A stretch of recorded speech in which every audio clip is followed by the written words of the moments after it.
Hello વિદ્યાર્થી મિત્રો, કેમ છો? મજામાં ને? Hope you are fine and safe. તો ગયા લેક્ચરમાં આપણે ડિબેન્ચર વિશેની માહિતી મેળવી હતી, ખરા ને?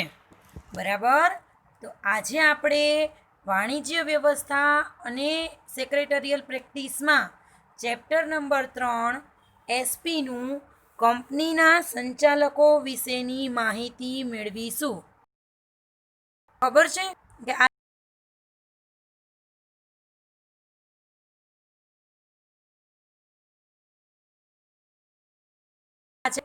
આ ચેપ્ટર કેટલા પૂછાવાનું છે? બરાબર છે ને? તો ચાલો આપણે ચલો. તો આ ચેપ્ટર આપણી એક્ઝામ માટે ખૂબ જ અગત્યનું અને મહત્વનું ચેપ્ટર છે. આ ચેપ્ટરમાંથી વિભાગ એનો એક પ્રશ્ન અને એક ગુણ, વિભાગ બીનો એક પ્રશ્ન અને એક ગુણ, વિભાગ સીનો એક પ્રશ્ન અને 2 ગુણ, વિભાગ ડીનો એક પ્રશ્ન અને 3 ગુણ અને વિભાગ ઈનો એક પ્રશ્ન અને 4 ગુણ. આ રીતે ટોટલ 11 માર્ક્સનો ગુણભાર છે એ જોવા મળે છે. તો ચાલો ચાલુ કરીએ ને. કંપનીના સંચાલકો, ડિરેક્ટર્સ ઓફ કંપની. તો આજે આપણે પ્રસ્તાવનાના સેશનથી ચાલુ કરીશું. તમે લોકો બધા જ 11મું ભણીને આવ્યા છો. તમને ખબર જ છે કે સમગ્ર વિશ્વમાં માણસ જ એક એવી વ્યક્તિ છે કે જે બુદ્ધિજીવી, બુદ્ધિશાળી પ્રાણી છે. તો બુદ્ધિશાળી આપણે હોઈએ તો હંમેશા આપણે શું કરીએ? તો કે માત્ર વિકાસ. બરાબર. તો આપણે વિકાસ આપણો કરવો હોય તો આપણે હંમેશા શું કરવું પડે? તો કે વધુ ને વધુ કામ કરવું પડે. તો આ કામ બધું જ કામ આપણે જાતે ન કરી શકીએ, એટલા માટે આપણે અમુક લોકોની સહાયક એટલે કે આપણને જે મદદરૂપ થાય એવા માણસોની જરૂરિયાત ઊભી થઈ.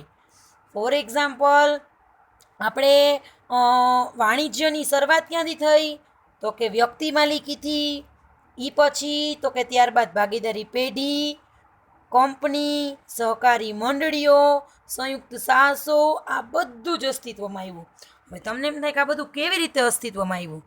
તો એના માટે સમજીએ. તો ફોર એક્ઝામ્પલ વ્યક્તિ માલિકી. તો વ્યક્તિ માલિકીમાં શું હતું? તો કે એક વ્યક્તિ હોય જે કંપનીનું સંચાલન, અંકુશ, બરાબર, મેનેજમેન્ટ કરતો હોય, અંકુશ રાખતો હોય, નફો નુકસાન બધું એક જ વ્યક્તિ કરતો હોય. તો આની મર્યાદાને કારણે કે એક વ્યક્તિ ક્યારેય પહોંચી શકે નહીં, તો આની મર્યાદાને કારણે ભાગીદારી પેઢી અસ્તિત્વમાં આવી. બરાબર. કોઈ એકની મર્યાદા બીજા વ્યક્તિત્વનું અસ્તિત્વ થાય છે. આવી જ રીતે ભાગીદારી પેઢી. બરાબર. તમને થોડી હાઇલાઇટ જ આપું છું. ભાગીદારી પેઢી. તો ભાગીદારી પેઢીમાં 2 કે તેથી વધુ વ્યક્તિઓ જોવા મળે છે. ખ્યાલ છે ને બાળકો? બરાબર. તો 2 કે તેથી વધુ વ્યક્તિઓ, જે લોકો તો કે સંચાલન એ બધા પોતે કરતા હશે, બરાબર, નફો નુકસાન પણ સાથે ભોગવતા હશે, અંકુશ, આ બધું જ એકી સાથે છે એ કરતા હશે. પણ ભાગીદાર પેઢીની શું થયું? તો કંપનીનું સ્વરૂપ છે આવ્યું. બરાબર. તો એમાં તમને કંપની સ્વરૂપ અસ્તિત્વમાં આવે, બરાબર, એટલે તમને ખ્યાલ જ છે કે કંપનીમાં મૂડી રોકાણ કરનારા સાચા માલિકો કોણ કહેવાય? તો કે કંપનીના શેર હોલ્ડરો. ધીમે ધીમે આપણે આપણા પોઈન્ટ તરફ આગળ વધીએ છીએ બાળકો, જોજો, ધ્યાન રાખજો. તો આવી કંપનીમાં મૂડી રોકાણ કરનારાઓ છે એ કંપનીના શું છે? તો કે શેર હોલ્ડરો. આ શેર હોલ્ડરો છે એ જુદા જુદા દૂરના વિસ્તારોમાં પથરાયેલા હોય. બરાબર. એટલે ક્યારેય કંપનીનું સંચાલન કરી શકે નહીં. એટલે આનો મતલબ શું થયો? તો કે કંપનીનું સંચાલન શેર હોલ્ડરો કરી શકે નહીં. બરાબર. તો કંપનીનું સંચાલન શેર હોલ્ડર ન કરી શકે તો કોણ કરે? કોઈ મને કહેશે? તો કે કંપનીનું સંચાલન સંચાલક મંડળ કરે છે. તો ફરી પાછો પ્રશ્ન, સંચાલક મંડળમાં હોય કોણ? તો આપણા ચેપ્ટરનું નામ શું છે? કંપનીના સંચાલકો. બરાબર છે ને?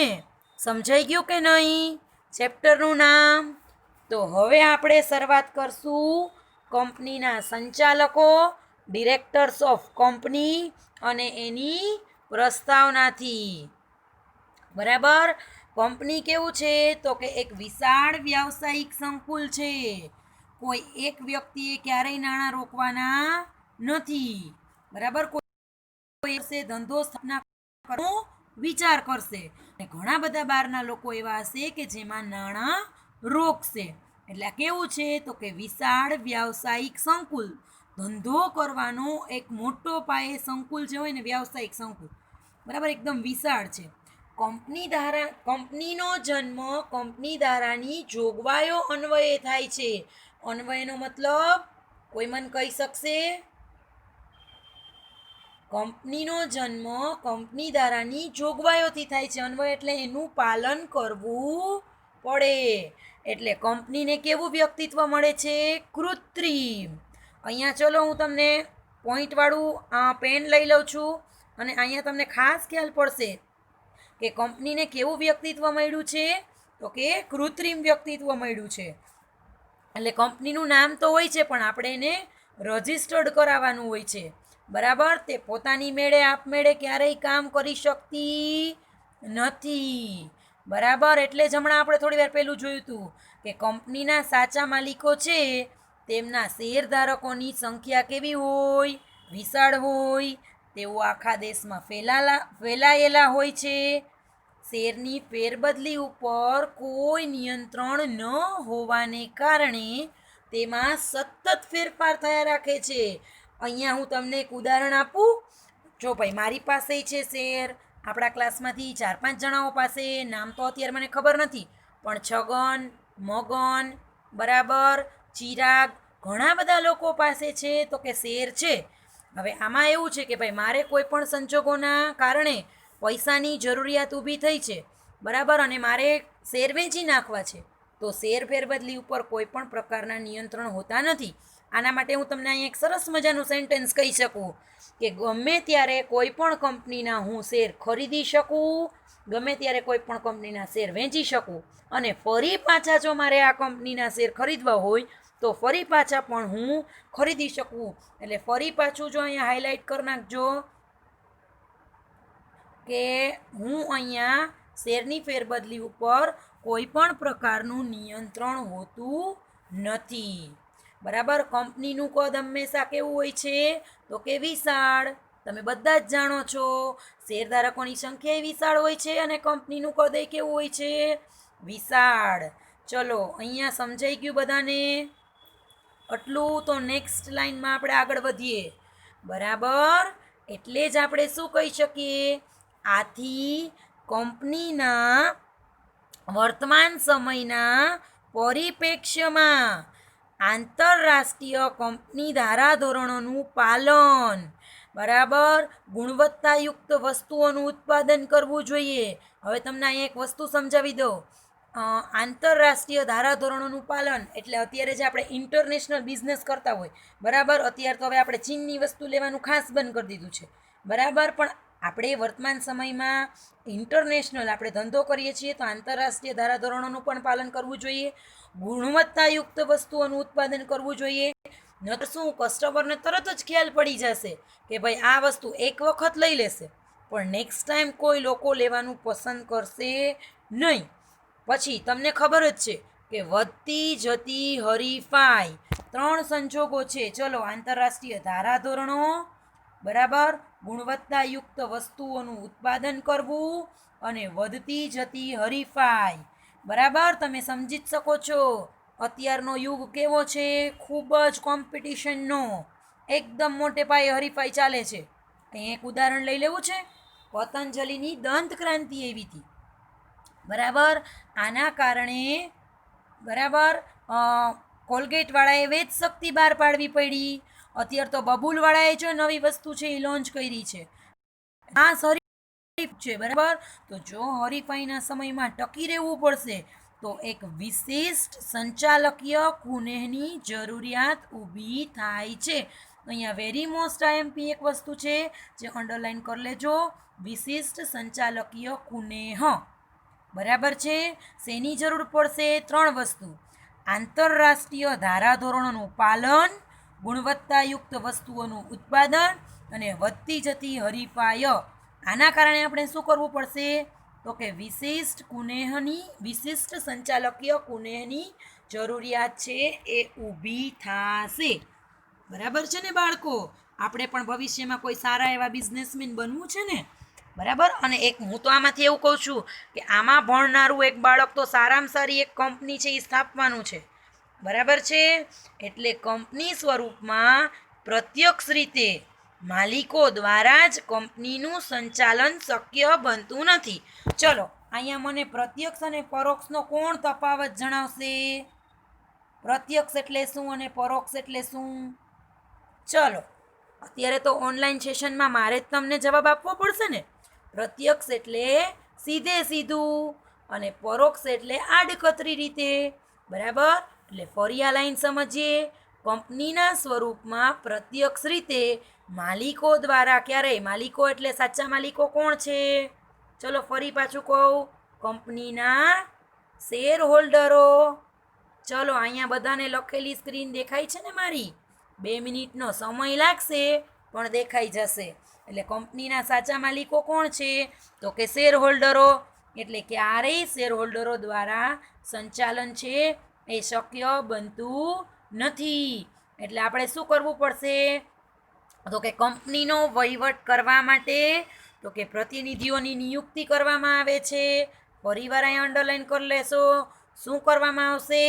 પ્રતિનિધિઓની નિયુક્તિ. હવે આ કોઈ એક વ્યક્તિ કરશે નહીં. જો એક વ્યક્તિ કરે તો સંચાલક કહેવાય, બરાબર? તો કોઈ એક વ્યક્તિ કરશે નહીં. તો આ કોણ કરશે? તો કે પ્રતિનિધિઓના સમૂહ મારફતે થાય છે. કોના દ્વારા થાય છે?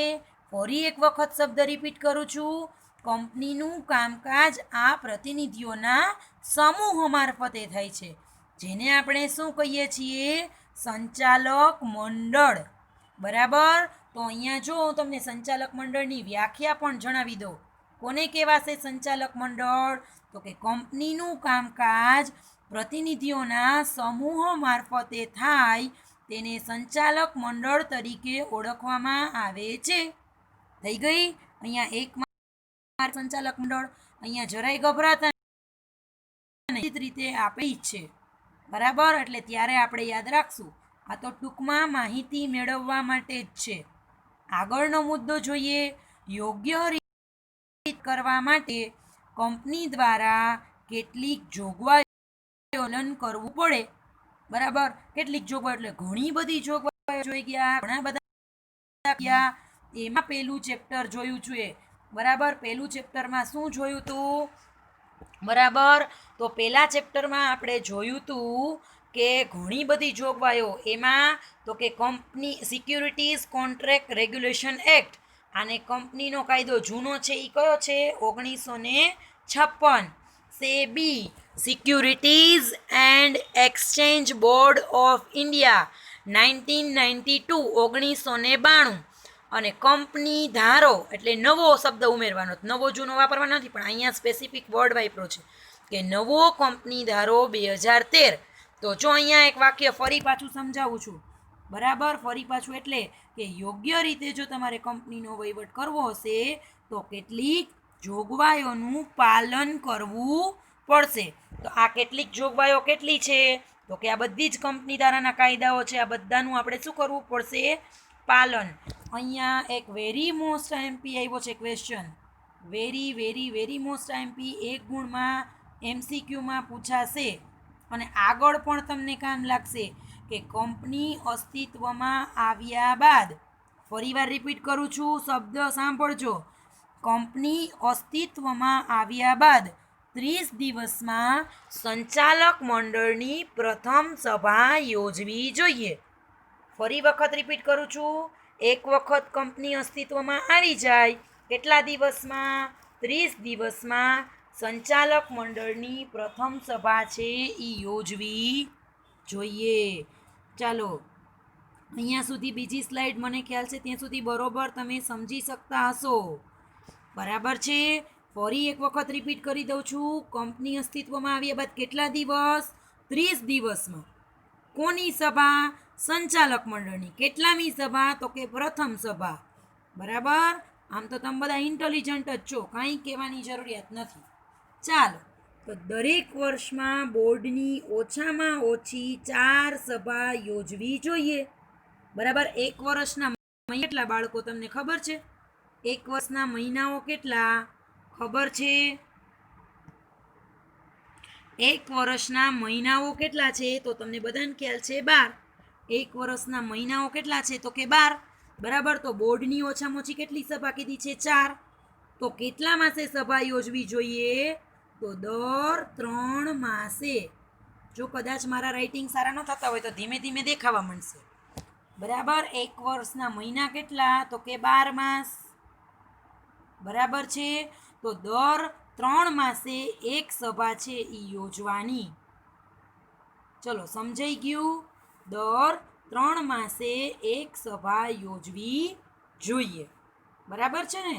થોડુંક આપણે પીપીટીથી ભણતા હોય ને એટલે વચ્ચે વચ્ચે રાઇટિંગ થાય એટલે આપણને લોકોને બરાબર છે.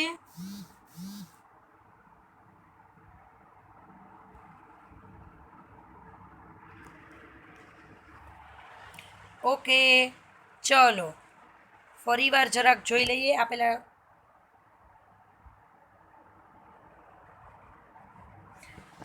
સંચાલકોએ વ્યક્તિગત રીતે આવી સભામાં ભાગ લેવો જોઈએ. કેવી રીતે શબ્દ વાપર્યો છે? સંચાલકોએ વ્યક્તિગત રીતે. ખાસ ધ્યાન રાખજો, સંચાલકોએ કેવી રીતે ભાગ લેવાનો છે, એટલે કે દરેક સંચાલકે આ સભામાં હાજર રહેવું જોઈએ. બરાબર. આ ફરજિયાત છે. જો આપણે કોઈ કંપનીના સંચાલક બનીએ તો એમાં હાજર રહેવું જોઈએ. બરાબર. અને જો કોઈ કારણોસર આપણે મીટિંગમાં હાજર નથી રહી શકતા તો નવો કાયદો એટલે કે 2013ના નવા કંપની ધારા અનુસાર વિડીયો કોન્ફરન્સથી, ખાસ વિડીયો કોન્ફરન્સ દ્વારા પણ સભામાં ભાગ લેવાની છૂટ આપવામાં આવેલી છે. બરાબર.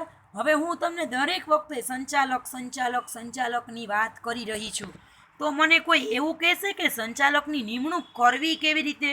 તમે તો કોઈએ મને એવો પ્રશ્ન જ ના પૂછ્યો કે મેડમ આ સંચાલકની નિમણૂક કરવાની કેમ? તમે આટલું બધું તો સમજાવો છો, આ તો ચોપડીની લાઈન જ છે. તો ચલો હવે આપણે આગળ નહીં ભણીએ, આપણે પહેલાં સંચાલકની નિમણૂક કેમ કરવી એના વિશેની માહિતી મેળવીએ. જો આ ઓનલાઈન સેશનની શું છે બેટા? મર્યાદા. તો ચાલો પહેલાં હું તમને એ જણાવી દઉં કે સંચાલકની નિમણૂક કરવાની કેવી રીતે. હવે આપણે અત્યાર સુધી કીધું જ છે કે શેર હોલ્ડરો છે એ દૂર દૂરના વિસ્તારોમાં ફેલાયેલા છે. તો આવા શેર હોલ્ડરોમાંથી અમુક લોકો એવું વિચારતા હોય કે હું કોઈ કંપનીમાં મેનેજમેન્ટ એટલે કે વહીવટનું કામ કરું. તો આવા લોકો સંચાલક તરીકે નિમણૂક પામતા હોય છે. અને શેર હોલ્ડરો શું કરે કે આવા લોકોને મત આપે અને આવા લોકો કંપનીનું સંચાલન કરતા હોય. કારણ કે દરેક શેર હોલ્ડરોને સમય નથી. દરેક લોકો શું કરતા હોય છે? દરેક લોકો છે એ પૈસાનું ઇન્વેસ્ટમેન્ટ માટે શેમાં નાણાં છે એ રોકતા હોય છે. બરાબર છે. એટલે શેર હોલ્ડરોમાંથી જ અમુક વ્યક્તિઓ સંચાલક તરીકે પોતાનું કામગીરી છે એ બજાવતા હોય છે. બધા જ શેર હોલ્ડરો શું કરે કે આવા લોકોને વોટ આપશે અને જે લોકો સિલેક્ટ થશે એ લોકો સંચાલક મંડળ તરીકે કામ કરી શકે. બરાબર છે. હવે આગળ લઈએ કંપની ધારો 2013. જો નવા કાયદામાં ન સમજાય તો નીચે લાઈન આપેલી જ છે. કંપની ધારા 2013 અનુસાર સભા માટે ઓછામાં ઓછી 1/3 અથવા ઓછામાં ઓછા 2, બરાબર, 2માંથી એક વસ્તુ વાપરી છે, જોજો. બરાબર. ઓછામાં ઓછી 1/3 અથવા તો ઓછામાં ઓછા 2 સંચાલકો. પણ કાઉન્સ ખાસ હાઇલાઇટ કરજો, આ પ્રશ્ન ફરી પાછો MCQમાંથી પૂછાશે. આ ચેપ્ટરની પ્રસ્તાવનામાંથી ઓછામાં ઓછા 15 ક્વેશ્ચન નીકળશે. બરાબર છે. કંપની ધારા 2013 અનુસાર બરાબર સભા માટે ઓછામાં ઓછી 1/3 અથવા તો ઓછામાં ઓછા 2 સંચાલકો, 2માંથી જે વધારે હોય તે સભામાં હાજર રહેવા જોઈએ. અહીંયા હું બાળકો એક સરસ મજાનું જો ઉદાહરણ આપીશ ને તો જ તમે સમજી શકશો કે ભાઈ આ બેનો ડિફરન્સ શું છે. હવે જો વિચારો કે આપણી કંપનીમાં 10 સંચાલકો છે. 10 સંચાલકો એટલે આપણે 1/3 લેખે 9 વિચારો તો 3 વ્યક્તિઓએ હાજર રહેવું જોઈએ. થાય ઓછામાં ઓછી 3 એટલે વિચારો કે 9 સંચાલકો છે તો એની સામે કેટલાએ હાજર રહેવું જોઈએ? 3. અથવા એક શબ્દ વાપર્યો છે, બરાબર. અથવામાં શું કીધું છે કે ઓછામાં ઓછા 2 સંચાલકો, બરાબર. 2 માંથી વધારે કયો શબ્દ છે? વધારે કયો છે તો કે 3. તો જે વધારે હોય એટલે કે 3 વ્યક્તિઓએ 3 સંચાલકોએ સભામાં હાજર રહેવું પડે. સમજાઈ ગયું? 2 માંથી જે વધારે, બરાબર. હવે અહીંયા બીજું એક ઉદાહરણ આપી શકું. જો આપણી કંપનીમાં 3 જ સંચાલકો છે, અહીંયા પાછું ઉદાહરણ આપું. આપણી કંપનીમાં કેટલા છે? 3 સંચાલકો એટલે 1/3 લેખે કેટલા થાય? 1. બીજો ઓપ્શન શું છે તો કે ઓછામાં ઓછા 2. તો કેટલા સંચાલકોએ હાજર રહેવું પડે? 2. એટલે આ કોના ઉપર ડિપેન્ડેન્ટ રાખે છે? સંચાલકોની સંખ્યા ઉપર આ વસ્તુનો આધાર રાખે છે. ચલો બાળકો, આટલું બરાબર એક વખત ફરીવાર રિવિઝન કરી લઈએ, બરાબર. અને આજે સુધી આટલી 3 પીપીટી રાખીએ, પછી આગળનું આપણે ક્યારે કરશું? નેક્સ્ટ સેશનમાં, બરાબર. ફરી એક વખત જોઈએ, બરાબર. પીપીટી. કંપની એક વિશાળ વ્યાવસાયિક સંકુલ છે. કંપનીને કૃત્રિમ વ્યક્તિત્વ મળેલું છે. ક્યારેય આપમેળે કામ નહીં કરી શકે. શેરધારકોની સંખ્યા વિશાળ છે, જે આખા દેશમાં ફેલાયેલા હોય છે.